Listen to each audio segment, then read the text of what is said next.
Let's open our Bibles to Luke 21. We're looking at a prophetic series. We're looking at biblical prophecy. This is actually just the preamble. As soon as I get through Luke 21, we're going to launch into the ultimate explanation of the future and spend a good time going through all of the book of Revelation.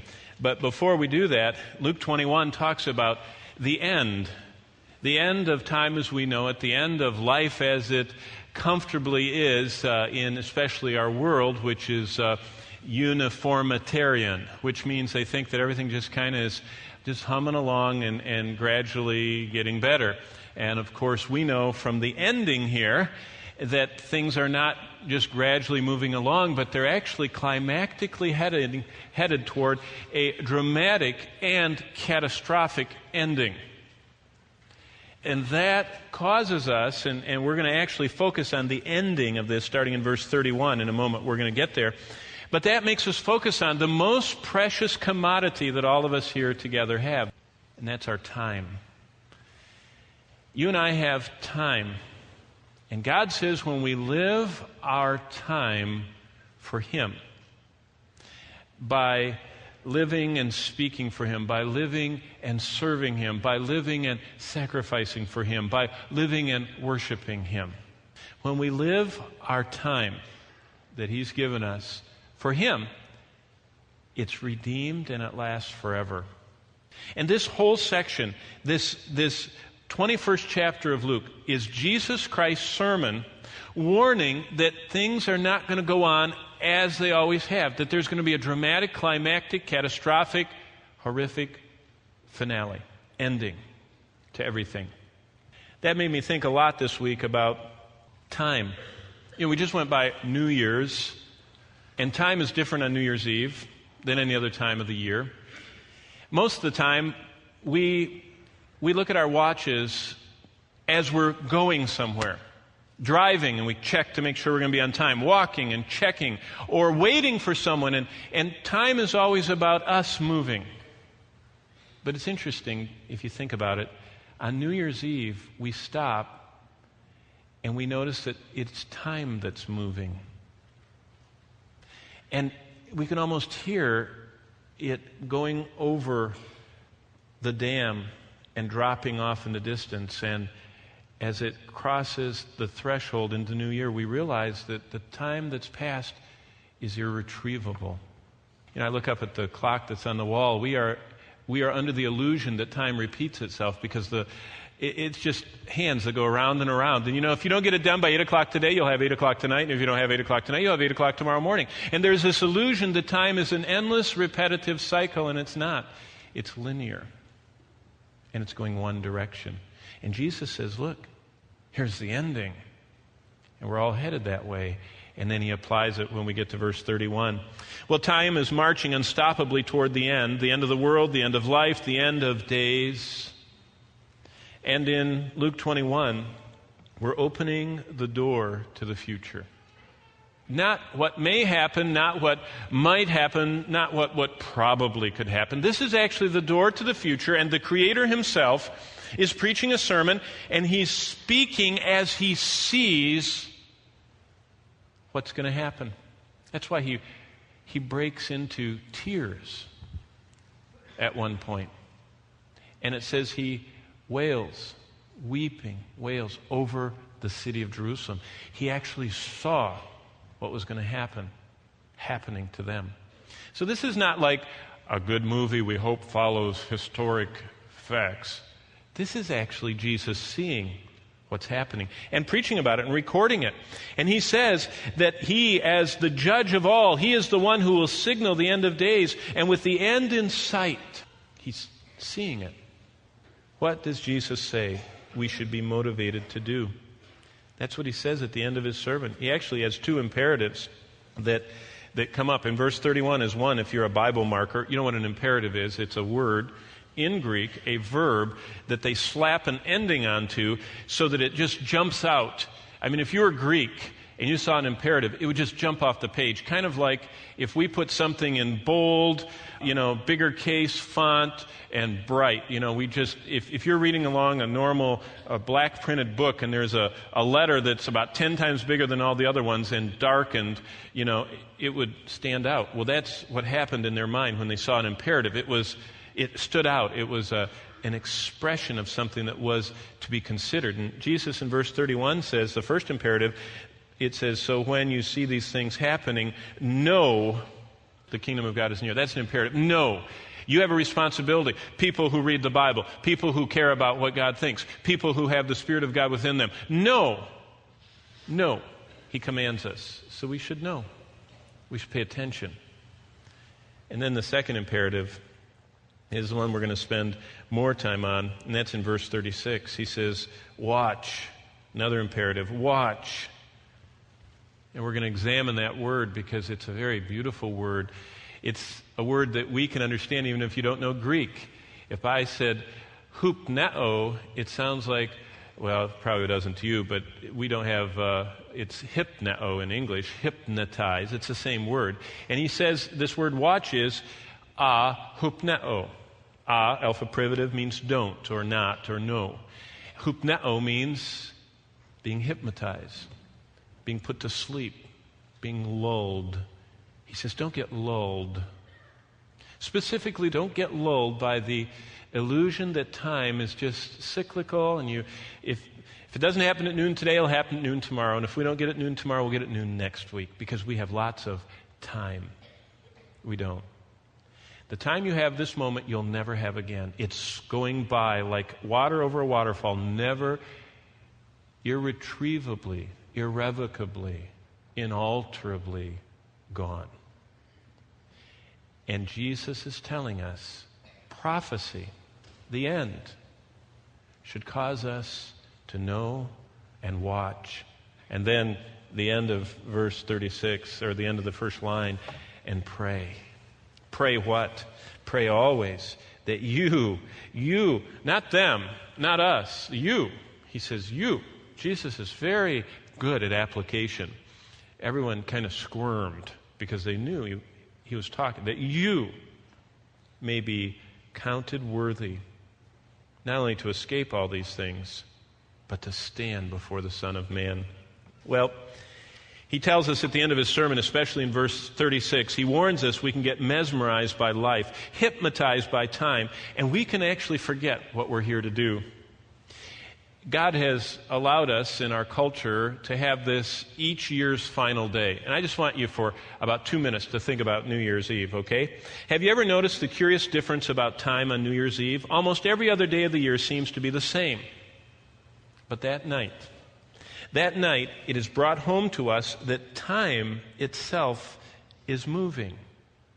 Usually we're moving, checking the watch as we move, or the clock, glancing at it.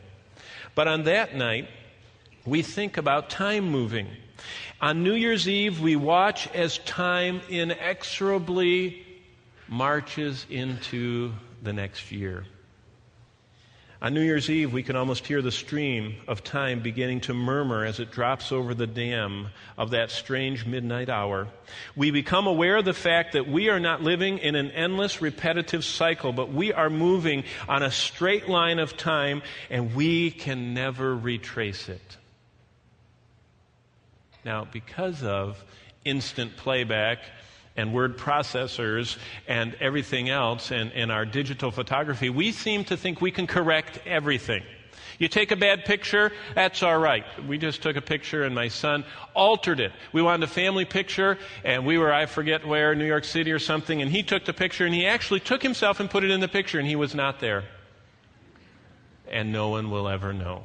Except you, I just told you. But you know what? We just think we can alter anything. We can correct and adapt it to what we want.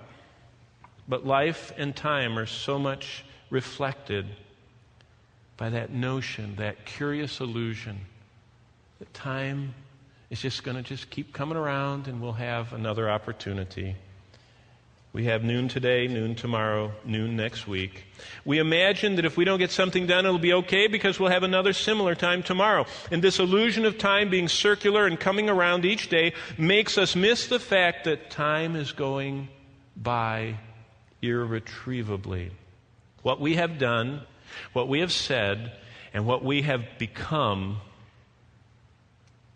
amazingly, God's Word tells us, has been unchangeably and irrevocably recorded. That means if in 2004 you made a bad decision, there's nothing you can do about it today. You can make a good decision today, but you cannot undo the bad decision that you made last year. It's gone. It happened. It's recorded. It's history. Now, we get uncomfortable about that in our society. We like to have, no-fault insurance and no-fault divorces, and we like to get things just put away. But time is not so gracious. It captures exactly what we were, what we did, what we said, what we are, and freezes it. And it becomes a part of the past. Well, what we have done and said and been is irrevocably done and unchangeably a part of our past. Our steps cannot be retraced. Our mistakes cannot be undone. We cannot add what we missed. We cannot erase what we have done. It's final. Time is linear. Time is unstoppable. And we are headed to the end of not only our earthly days, but of earth's final days. And that's Jesus' theme. And that's what he's pointing out in Luke 21. In Luke 21, we see the end of everyone's life as it was. Time stops for them, life ends, and nothing is ever the same. It almost becomes Earth's final New Year's Eve. And I want you to think about that. Every year we get to have New Year's Eve, and the younger you are, the funner it is, and the older you are, the more sobering it is. When you think about how many you've celebrated and how many you may have to celebrate in the future. But Earth's final New Year's Eve, this is what the sudden intervention of Christ into human affairs seems to be. Luke 21, this record of the end, seems to be like a final New Year's Eve for the whole world, although they don't even know it. They're just at the party. It's when men become aware that life has been lived and whatever it is and will never be any different, it's settled. See, the people in this little passage here didn't know it was going to end. They kind of were under the illusion that they could reform and they'll change and someday they won't do that anymore and they'll make that right. And they didn't realize God was going to stop everything and that he was going to reveal what they really were and that it was too late. As we saw last Sunday, what good is it to say, I'll kneel before you when you're flat on your face and can't move because you're in the presence of an infinite holy God that you have rejected your whole life? And he says it's too late. What good does it do to say, when I get there, I'll change, when you're paralyzed with fear and can't change? And so, no one can go back and change a life that's lived. And that leaves us facing the inevitable question, how long is it you've lived? Oh, we say, I'm so many years old. But that's not the right answer. Because the Scriptures say that no one really starts living until they know Jesus Christ, and they only are truly living when they're living in his power and for his glory. Think about that. For to me, to live is Christ. And when I live in Christ, dying is gain. In our culture, dying is definitely not gain. Unless you have bone cancer and are in such horrible, excruciating pain, you just want it over with. And you get Dr. Kevorkian, or whatever his name is, to hook you up and get rid of you because you just can't stand it anymore. But for most people, dying is not gain unless you are absolutely hopeless. For the rest of us, living is everything.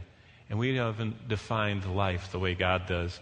For he tells us that real life is tied to Jesus. And the only part of life that can be called living is the time you have been watching for your Lord's return in the strength of his abiding life. All else is really death. That's why he says in verse 36, watch and pray that you may be counted worthy.